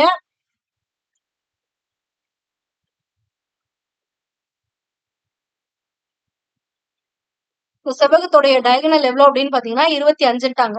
லென்த்தும் தெரியாது, பிரெத்தும் தெரியாது, வெறும் டயகனல் தெரியும். இது இல்லாம என்ன தெரியும் அப்படின்னா லென்த் இன்ட்டு பிரெத் தான் வந்து ஏரியா. அந்த ஏரியா எவ்வளவு அப்படின்னா 168 ஸ்கொயர் மீட்டர்ஸ் அப்படிங்கிறது மட்டும் தெரியும். ஓகேங்களா? சோ அப்ப எல் இன்ட்டு பிங்கிறது 168 ஸ்கொயர் மீட்டர்ஸ்னா பிங்கிறது என்னவா இருக்கும்? 168 பை லென்த்தா இருக்குமா? சோ இதுல இருந்து நீங்க என்ன புரிஞ்சுக்கணும் அப்படின்னா 168 எந்த நம்பர் கம்ப்ளீட்டா டிவைட் பண்ணுதோ அதான் எல்லாம் இருக்க முடியும். ஓகேங்களா? 168ங்கிறது லென்த்தால கம்ப்ளீட்லி டிவிசிபிள் அப்படின்றாங்க.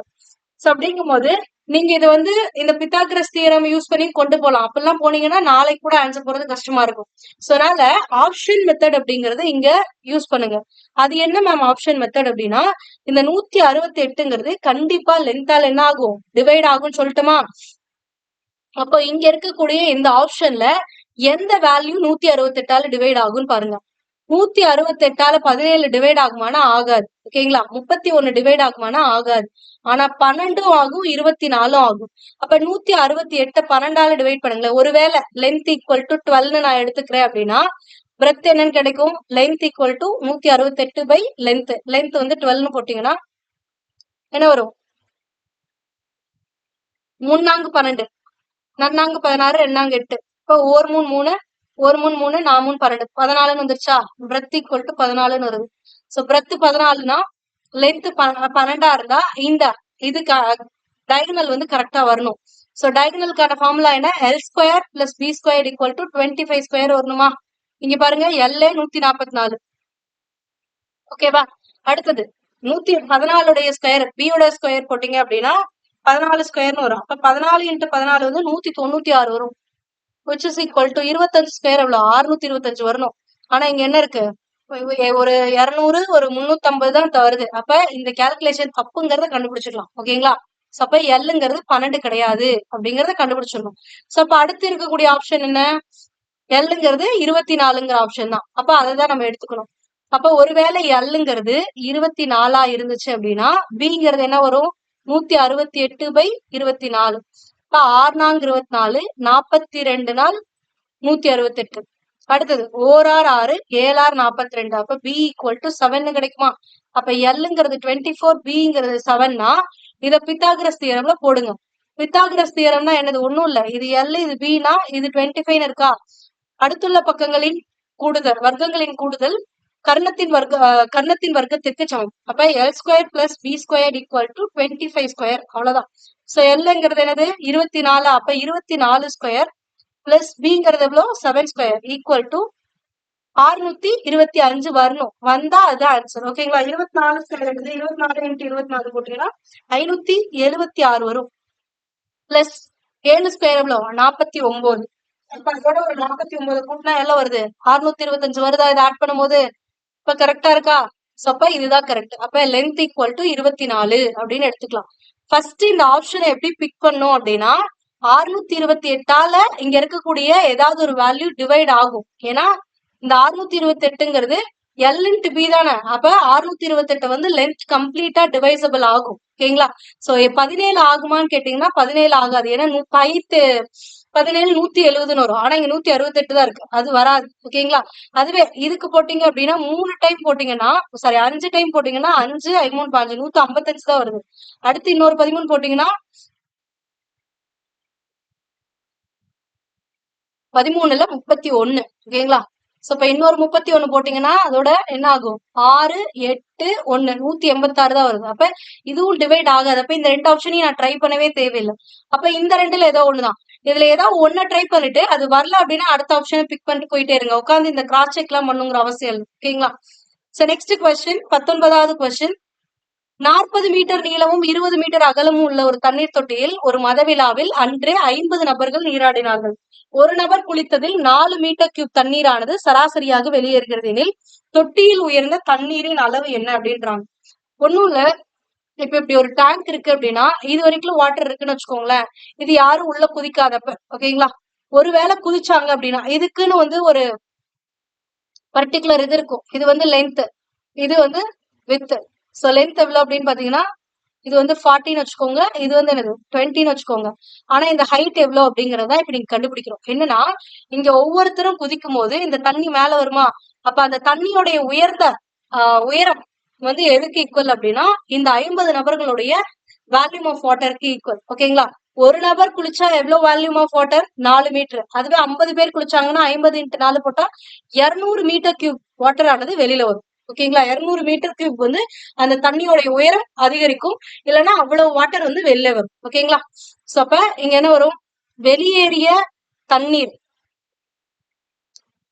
இதனுடைய அளவு, கன அளவு, கொள்ளளவு, வெளியேறிய தண்ணீருடைய கொள்ளளவு ஈக்குவல் டு இந்த தொட்டியில இருந்து தானே வெளியேறுது. அப்ப இந்த தொட்டியில இருந்து எவ்வளவு உயரம் தண்ணி உயர்ந்துச்சுங்கிறது தான். ஓகேங்களா. அப்ப அந்த டேங்க்ல இருக்கக்கூடிய வேல்யூ, ரைஸ்டு வேல்யூ.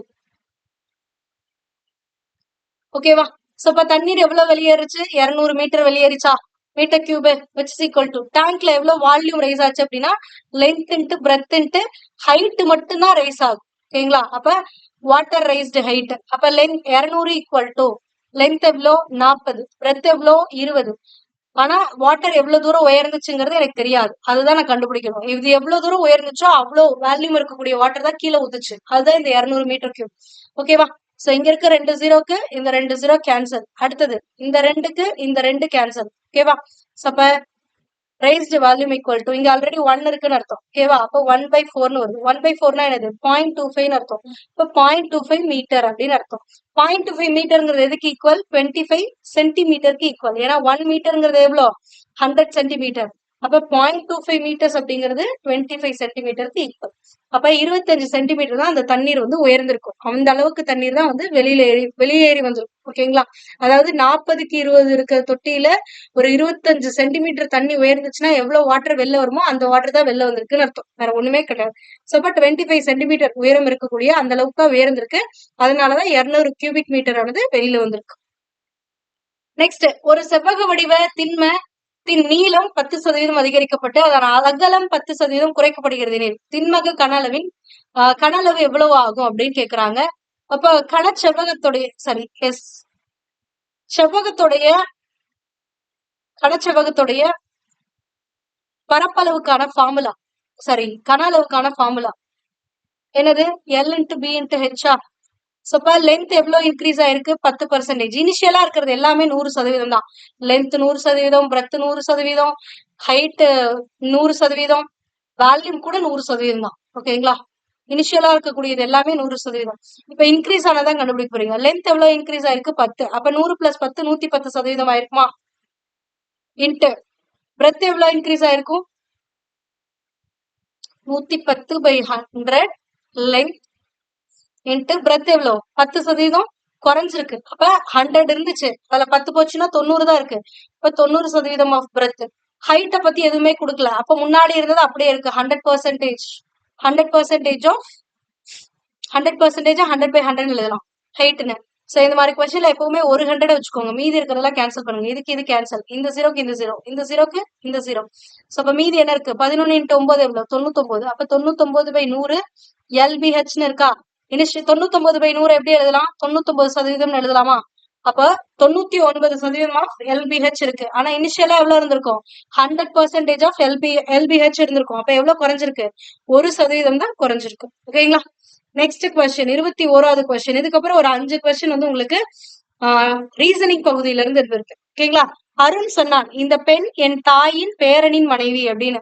எனில் அந்த பெண்ணிற்கு அருண் என்ன உறவுன்றாங்க. இப்ப நீங்க எல்லாருமே அருணா இமேஜின் பண்ணிக்கோங்க. நீங்க தான் சொல்றீங்க உங்க முன்னாடி ஒரு பொண்ணு இருக்கு, அந்த பொண்ணை கை காட்டிட்டு சொல்றீங்க இந்த பெண் இருக்கா பரிவ என்னுடைய தாயோட பேரன் மனைவி. என்னுடைய தாய் அருணுடைய தாய்.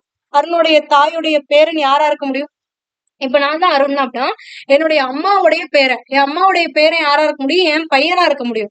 சோ இப்ப என்னுடைய பையனோட மனைவிதான் இந்த பொண்ணு அப்படின்ற, இந்த பையனோட மனைவிதான் இந்த பொண்ணு அப்படின்னா அந்த பொண்ணு எனக்கு என்ன மருமக, அவளுக்கு நான் என்ன மாமனார். சோ அப்ப அந்த பொண்ணுக்கு அருண் யாரு அப்படின்னா மாமனார். ஓகேவா. நெக்ஸ்ட் கொஸ்டின் சோபா ஆஷிஷ் சகோதரியின் மகள். அதாவது சோபான்னு ஒருத்தங்க இருக்காங்க. இவங்க யாருன்னா ஆஷிஷ்ங்கிறவங்களுடைய சகோதரியுடைய மகள். ஓகேங்களா? ஆஷிஷ்னு ஒருத்தங்க இருக்காங்க. அவங்களுக்கு ஒரு சகோதரி இருக்காங்க. அந்த சகோதரியோடைய மகள் தான் யாருன்னா சோபா. இது எப்படி எழுதலாமா? மகள், இந்த பெண் அப்படின்றத குறிப்பிடுறதுக்காக சர்க்கிள் யூஸ் பண்ணுங்க.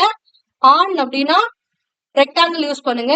அதுவே ஒரு லைன்னா மகன் அல்லது மகள் அப்படிங்கறத குறிப்பிடுறதுக்கு. ஓகேங்களா? ஆஷிஷுடைய சகோதரி, சகோதரியுடைய மகள் சோபா. இப்ப மகள் அப்படிங்கிற ஒரு லைன் கீழே வருது. அவங்கதான் சோபா. சோபாங்கிறவங்க மகள்ட்டாங்க. அப்ப அது பெண்ணுன்னு அர்த்தம். ஓகேங்களா?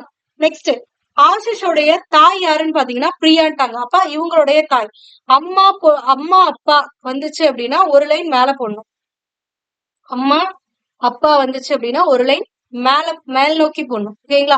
சோ அப்ப இவங்களுக்கு மேல இருக்கவங்க தான் யாருன்னா பிரியா. பிரியா வந்து தாய்னு சொல்லிட்டாங்கல்ல, அப்ப இவங்களுடைய ஜெண்டர் ஃபீமேல். அடுத்தது, பிரியாவின் தாய் கமலா.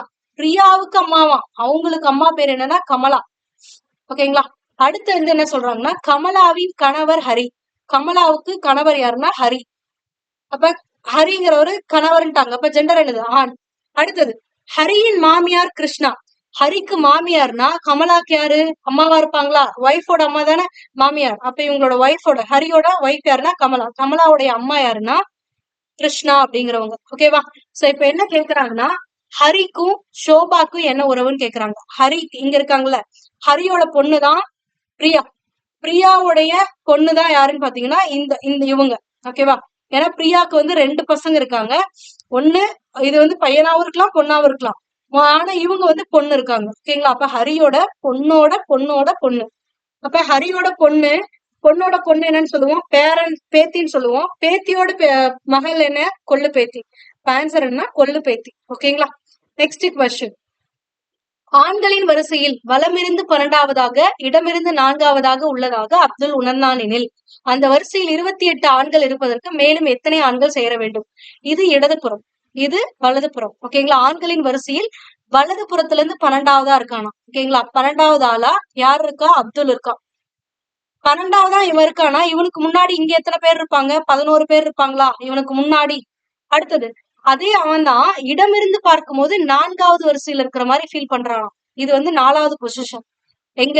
4th position. எங்க இருந்து பார்க்கும்போது லெஃப்ட் சைட்ல இருந்து. லெஃப்ட் சைட்ல இருந்து 4th பொசிஷன்ல இருக்கானா. அப்ப இவனுக்கு அப்புறம் இங்க எத்தனை பேர் இருப்பாங்க? 1 2 3. இவன் 4வது ஆளா இருக்கும். அப்ப இங்க ஒரு 3 பேர் இருந்திருப்பாங்களா? கரெக்டா? சோ இப்ப ஃபர்ஸ்ட் இந்த லெஃப்ட் எண்டுக்கும் அதாவது இந்த பக்கம் 3 பேர். 1 2 3, இவனோட 4th. ஓகேங்களா? மொத்தம் எத்தனை பேர் இருக்காங்கன்னா இந்த சைடு இருக்க ஒரு 11, இவன் ஒரு 12வது ஆளு 13 14 15 பேர் அந்த வரிசையில இருக்காங்க. மொத்தமா 15 பேர் அந்த வரிசையில இருக்கிறாங்க. ஆனா அந்த வரிசையில 28 பேர் வேணும் அப்படின்னா ஆல்ரெடி 15 பேர் இருக்காங்க. இன்னும் எத்தனை பேரை நான் சேர்த்தணும்? 13 பேரை சேர்த்தணும். அப்பதான் வந்து அந்த வரிசையில 28 ஆண்களானது இருக்க முடியும். அடுத்து பாருங்க, 24வது கொஸ்டின். 42 மாணவர்கள் உள்ள ஒரு வகுப்பில் 26வது தரவரிசையில் திவ்யா 26வது தரவரிசையில் உள்ள திவ்யாவின் 8 தரவரிசை முன்னால் பாரதி உள்ளார் எனில் கடைசியில இருந்து பாரதிக்கு தரவரிசை எத்தனை அப்படின்னு சொல்லி கேக்குறாங்க. ஃபர்ஸ்ட் 42 பேர் இருக்காங்க. இதுல 26வது தரவரிசையில யார் இருக்கா? திவ்யா இருக்காலாம். அப்போ ஸ்டார்டிங்ல இருந்து 26th பிளேஸ்ல, இதான் 26th பிளேஸ்னு வச்சுக்கோங்க. 26th பிளேஸ்ல திவ்யா இருக்காங்க.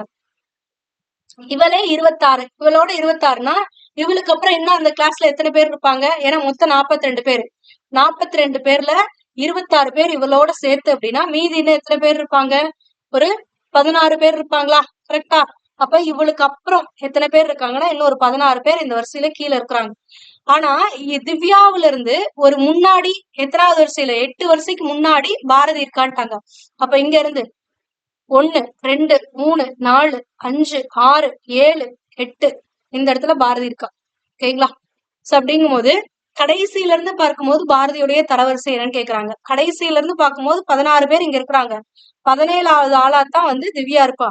இப்ப 17 18 19 20 21 22 23 24 25ஆவதா லாஸ்ட்ல இருந்து பார்க்கும்போது 16 17வது பிளேஸ்ல திவ்யா இருக்கா லாஸ்ட்ல இருந்து. அப்ப 18 19 20 21 22 23 24 25வது பிளேஸ்ல பாரதி இருக்கா. ஓகேங்களா? இப்ப லாஸ்ட்ல இருந்து பாரதி 25வது பிளேஸ்ல இருக்கா. ஓகேவா? Last question of this session. டைரக்ஷன்ல இருந்து ஒரு கொஸ்டின். ஒரு நபர் 1 கிலோமீட்டர் தூரம் நடந்து பின்பு கிழக்கில் 1 கிலோமீட்டர் தூரம், இதுதான் ஸ்டார்டிங் பாயிண்ட் வச்சுக்கோங்க.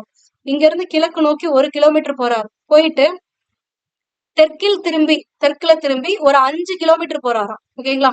5 கிலோமீட்டர் நடக்கிறார். இது வந்து 5 கிலோமீட்டர். அடுத்து என்ன பண்றாரு? மீண்டும் அவர் கிழக்கில் திரும்பி இங்க இருந்து மறுபடியும் ஒரு கிழக்குல திரும்பி ஒரு 2 கிலோமீட்டர் போறாராம். பிறகு அவர் வடக்கில் திரும்பி ஒரு 9 கிலோமீட்டர் போறாராம். ஓகேங்களா? மொத்தமா 9 கிலோமீட்டர். சோ அப்ப இதுல இருந்து நீங்க என்ன புரிஞ்சுக்கணும்னா, இதுவும் பேரலா இருக்கா? இப்ப இங்க இருந்து இது வரைக்கும் 5னா இது 5னா இது 5 தான். மொத்தமா 9னா அப்ப இது என்னது? 4. ஓகேங்களா? இங்க இருந்து இது வரைக்கும் மட்டும் எவ்வளவுனா 4 கிலோமீட்டர்.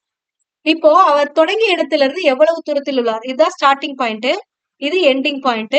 இப்போ நீங்க இந்த டிஸ்டன்ஸ் தான் கண்டுபிடிக்கணும். இப்போ இது நான் வந்து பித்தாகரஸ் தியரம் தான் யூஸ் பண்ண போறேன். சோ இப்போ இந்த டிஸ்டன்ஸ் தான் எனக்கு வேணும். ஓகேங்களா? அப்ப இது எவ்வளோன்னு எனக்கு தெரியணும். இது 4ன்னு எனக்கு தெரிஞ்சிச்சு. இது எவ்வளவு அப்படின்னு பாத்தீங்கன்னா, இந்த லைன் பேரல் தானே இது வரைக்கும். சோ அப்ப இது 2னா இது என்னதான் 2. அப்ப இங்க இருந்து இது வரைக்கும் எவ்வளவு 1. அப்ப மொத்தமா இது எவ்வளவு அப்படின்னு பாத்தீங்கன்னா 3. மேல 4. எனக்கு தேவை இந்த டிஸ்டன்ஸ். ஓகேங்களா? இது ஸ்டார்டிங் பாயிண்ட், இது எண்டிங் பாயிண்ட். இதை எஸ்ன்னு வச்சுக்கிறேன், இதை ஈன்னு வச்சுக்கிறேன். அப்ப எஸ்சியோட வேல்யூ தான் தெரியணும். பித்தாகரஸ் தியரம் படி அடுத்துள்ள பக்கங்களின் வர்க்கங்களின் கூடுதல் கர்ணத்தின் வர்க்கத்திற்கு சமமா? சோ அப்ப 3 square plus 4 square equal to கர்ணம் என்னது? SC square. சோ 3 ஸ்கொயர் எவ்வளோ? 9. 4 ஸ்கொயர் எவ்வளோ? 16 ஈக்குவல் டு எஸ்சி ஸ்கொயர். அப்ப 25. 25 ஈக்குவல் டு எஸ்சி ஸ்கொயர். இப்ப SC equal to root of 25. Root of 25 எவ்வளோ? 5. சோ அப்ப 5 கிலோமீட்டர் டிஸ்டன்ஸ்ல இருக்கான் அப்படின்னு அர்த்தம். அவ்வளவுதான். ஓகேங்களா? இந்த வகுப்புல நடத்தப்பட்ட 25 கேள்விகள்ல உங்களுக்கு ஏதாவது சந்தேகம் இருந்துச்சு அப்படின்னா கமெண்ட் பண்ணுங்க. அதுக்கான எக்ஸ்பிளனேஷனை அடுத்த வகுப்புல உங்களுக்கு கொடுக்குறேன். இல்ல அப்படின்னா 8300865071 வாட்ஸ்அப் நம்பருக்கு உங்களுடைய குவரிஸ பிக்கா எடுத்து எந்த கொஸ்டின் டவுட்டோ அதை ஸ்கிரீன்ஷாட்டா எடுத்து சென்ட் பண்ணீங்க அப்படின்னா உங்களுக்கு அதுக்கான சொல்யூஷன் கொடுப்பாங்க. ஓகேங்களா? For more videos, stay tuned with BAbook. Thank you.